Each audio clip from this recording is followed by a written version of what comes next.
That's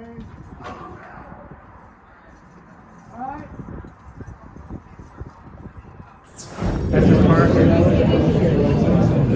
Yes, a digital barcode. Pre-size everything. It all has the same batch code on it, but the batch code is not the same as the 16-digit barcode for BioTrack.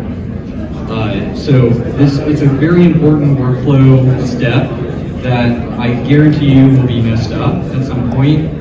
And the only way to really undo that is to adjust all of the children out, the parent back up, and re-perform the activity, realistically.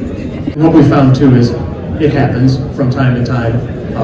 If it does happen, contact OCM, tell them what happened, and we can have one of our product support people go in and reassign, make sure, kind of undo that QA result sublotting issue. So we can fix it for you, but it's just something, it's going to add time to you guys getting those products out the door. Let's wrap up. Thank you. I can talk to that. Okay. Yes. Colin, you want to talk a bit about sublotting? I actually think that this topic is one of the things that scares me most about going live with BioTrack when this comes on. Because we took a customer in BioTrack that had been operating for 10 years with no track and trace system down in Florida, live on the traceability system last year. And in this business process that doesn't sound that impactful right now, accommodate the workflow that BioTrack demands when it comes to properly testing and handling the chain of custody along the supply chain. So what they're saying is that if you do a production run and you're going to put that production run into, maybe it's a production run of pre-rolls, make 5,000 pre-rolls. We're going to put that into 50 boxes and ship those boxes out to all of our customers until the lab result comes back from the lab. Because if you do, BioTrack has no capability to attach that COA to the children barcodes, and thus you cannot manifest it to a retailer. Is always the tough one. So I, like Jason, I made a whole bunch of stuff to say, which I'm kind of going to veer away from because I want to try and piggyback on some of the things that were said on the panel. Farmer's Table. Brian's been he's done a lot of work abroad and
Well, I mean, I think it's a good thing that you're not being taxed because you farmers aren't given as much credit as that is supposed to be given. You birthed this industry.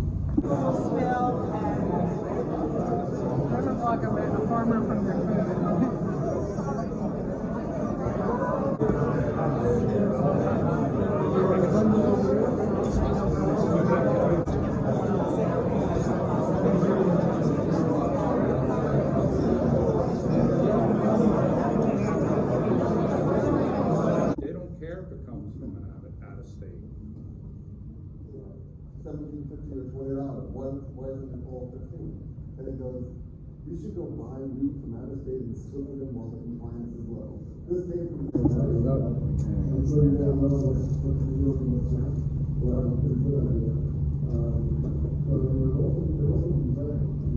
They just created this new anti-trade bureau or whatever Jim Rogers is heading up. Ask him how many staff members they assigned him. He's a man of one, right? It's not, and he has an assistant, right? So this is part of the issue, and you just got to be vocal. You guys are taxpayers before you were weed growers. Let that sink in. You heard $1 billion in a $7 billion industry in the state of New York. It tells you we are at 20% in the legal market. New York brand in your New York bag. If you're a brand from Cali and you want to sell in New York, you got to buy from New York growers and put New York flower in your brand, in your bag in New York. And we have to stand strong on that. Take it to the press. That was how we got the OCM and the other the regulatory environment to turn on the smoke shops. In the press, you don't hear as much about inversion in the press. You don't hear about this out-of-state brands being in the licensed shops in the press, and I think we've got to make some noise about it. Is sold in New York stores. And the way we can only do that, my theory is, we have to call out the brands to the state and tell the state, take this brand off the shelf till they fill it with New York flower. Those brands are going to face fines and they're not going to want to pay them. So their state's going to say to them, go find a New York grower to fill in your bags. And that's where we all start making money.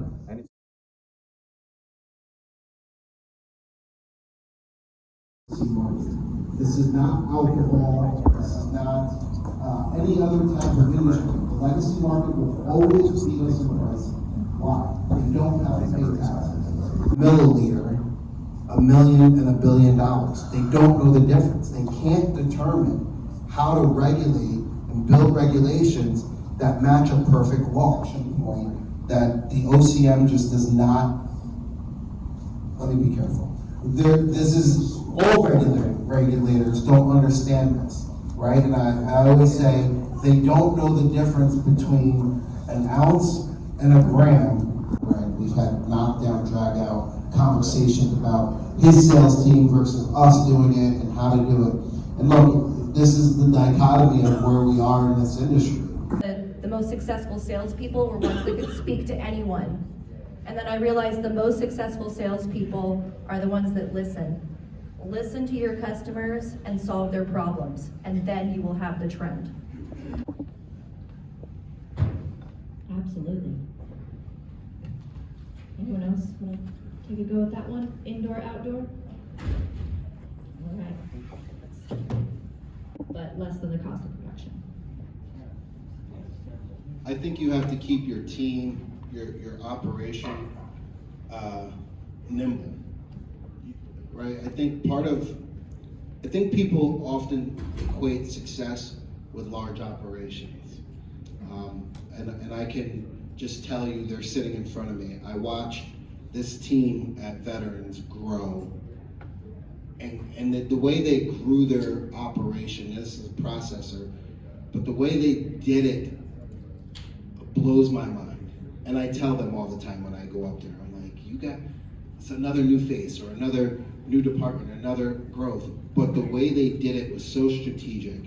They didn't just onboard. So if you really want to have a conversation with a company that started as a family of husband and wife and a handful of others running around, So with that, I would say let's we're doing the right thing right now. We're organizing. CFA has done a lot to make sure the farmers' words are heard, to pay attention to policy, and make sure that certain things don't happen that will affect that bottom line. Are focusing on different things that they specialize in. You may have, some of these crafts have a specialized skill that they already come up with, or already working with, and now they're able to infuse it. These different things and ways to be able to ingest cannabis are going to be very exciting for New York. At some point, we have a really good chance of seeing that. Also, watch the regulators. See who they allow in and who they don't. I mean, so far, they really haven't done anything to allow many other cultivators in, other than the ones that were established in the ROs.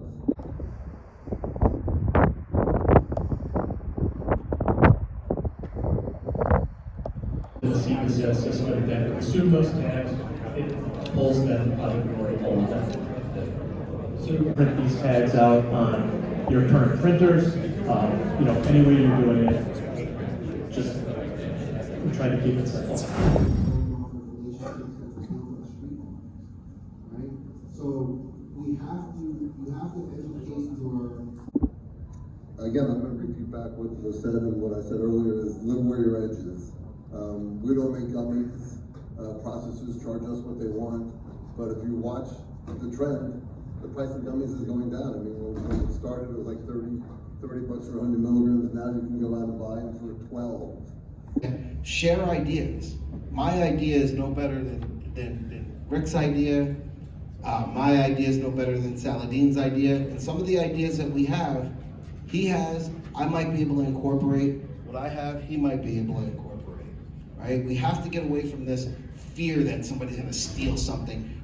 Ain't shit proprietary in cannabis, and I've been doing this for 30 years illegally and 10 years legally. There's nothing proprietary in weed. And,